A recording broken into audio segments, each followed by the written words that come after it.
Hello everyone, welcome to our course, Applied Translation. Today we're going to look at 3 different aspects. Number 1, what is applied translation?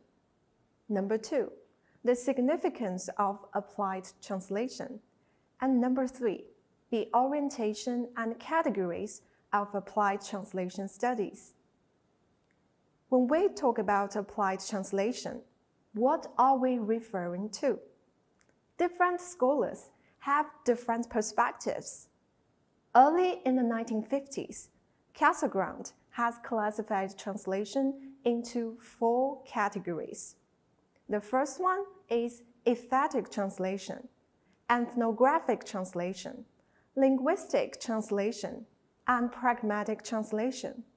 And he said, the function of pragmatic translation is to translate information as effective as possible, focusing on the content of the information itself, rather than the aesthetic form, grammatical form of cultural context of the information.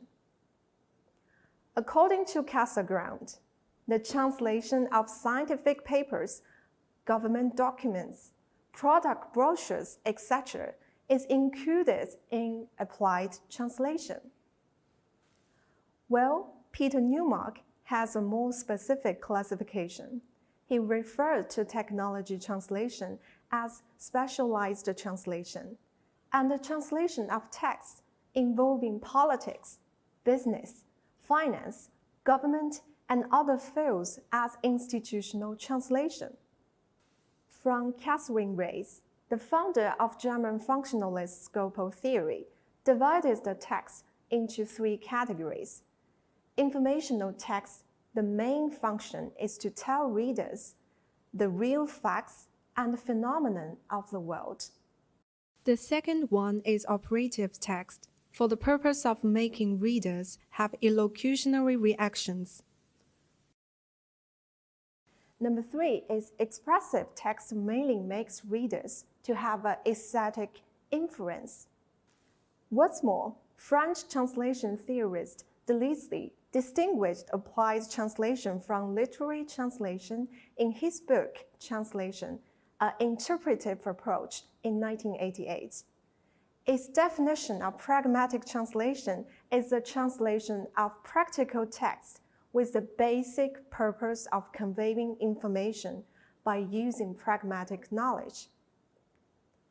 In China, applied translation or pragmatic translation also have slightly different versions of definitions. In the Chinese Dictionary of Translation Studies, Fang Mengzhi defines that pragmatic translation, also known as practical translation, is for the purpose of conveying information, considering the effectiveness of information transmission. At the same time, it is particularly different from literary translation that conveys strong emotional and aesthetic meanings. Except for literary and purely theoretical texts, pragmatic translation includes almost all kinds of everyday texts involving all aspects of foreign propaganda, social life, production, and business activities, etc. Dr. Han Ziman believes that the scope of applied translation is actually wider than that prescribed by scholars such as Fang Mengzhi. It should include all text translation that focus on information transmission, except for literary translation. Applied translation is not in terms of style, but in terms of the purpose of translation. Although there are some inconsistent views about the pragmatic translation, we can still identify some common points.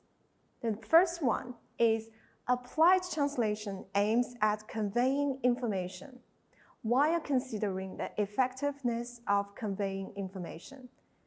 It is especially different from literary translation that conveys strong emotional and aesthetic meanings. That is the second one. Now, in the second part, we will talk about the significance of applied translation. According to Newmark, translation seems to have gone through a process securization like the human society it reflects. The earliest translation were religion, law, and most of them 150 years ago were literature. However, Li Changshan believes that the early translation were not necessarily based on law, religion, and literature. As we can see in the history of China, the translation agencies set up in the past dynasty still mainly translated practical things, whether it is for administrative needs, or translation of Chinese classics, or translation of foreign astronomy, medicine, and technology. The modern translation history of Japan and China can also clearly demonstrate that there are far more non-literary translations than literary translations. Regardless of the status of non-literary translation in history, there is no doubt that non-literary translation has an absolute advantage today. We can easily get the idea from the proportion of non-literary translation in the field. When you use a search engine to search keywords like translation companies or translation services, you will get tons of information. For China, with the development of globalization, international exchanges are increasing day by day. The translation activities undertaken or outsourced by government agencies, non-government agencies, multinational companies, research institutions, etc., are undoubtedly pragmatic translation.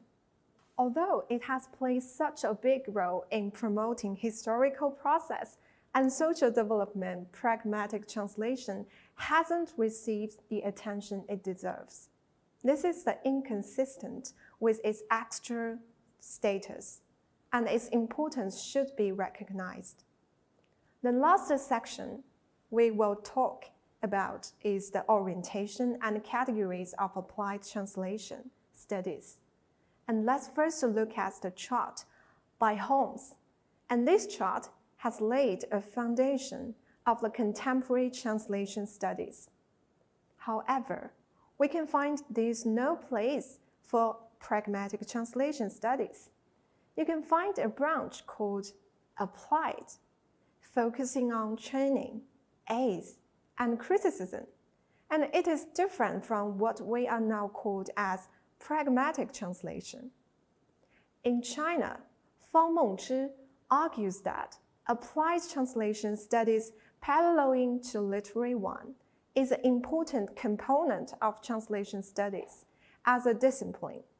So, he put forward a new framework of translation studies with pragmatic translation studies as an important branch. Here is the picture of the framework.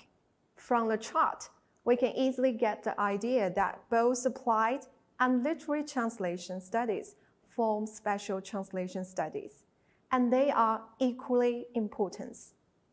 This is the orientation and status of pragmatic translation research. When we zoom in, we can also identify 6 categories of research areas in the field.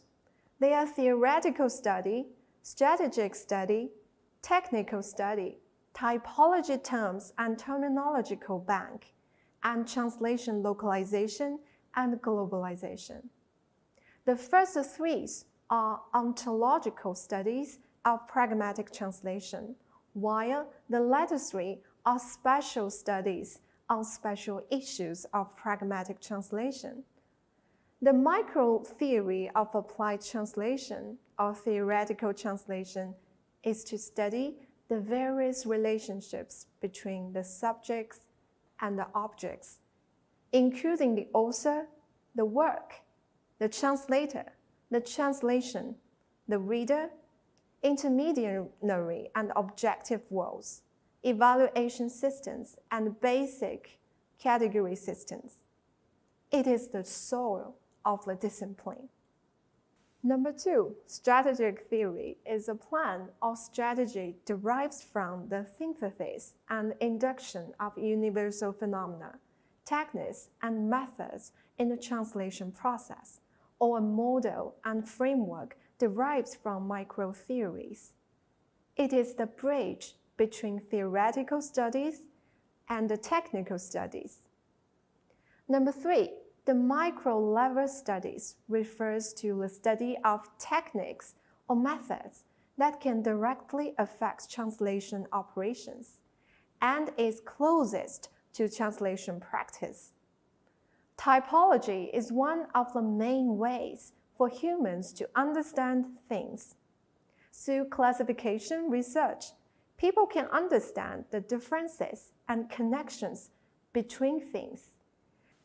Number 5, the research of terms and terminological band not only provides theoretical guide of terminology, but also solves the terminology problems encountered in practical translation and directly serve translation practice. The last one is localization and globalization of translation, came into being with the globalization and the integration of the world economy. In the translation market, translation localization has become an important field with a considerable market share, which has practical and strategic significance for the study of translation localization and globalization. In conclusion, today we have discussed what is applied translation and recognized its significance. And we also talked about the orientation and categories of applied translation studies.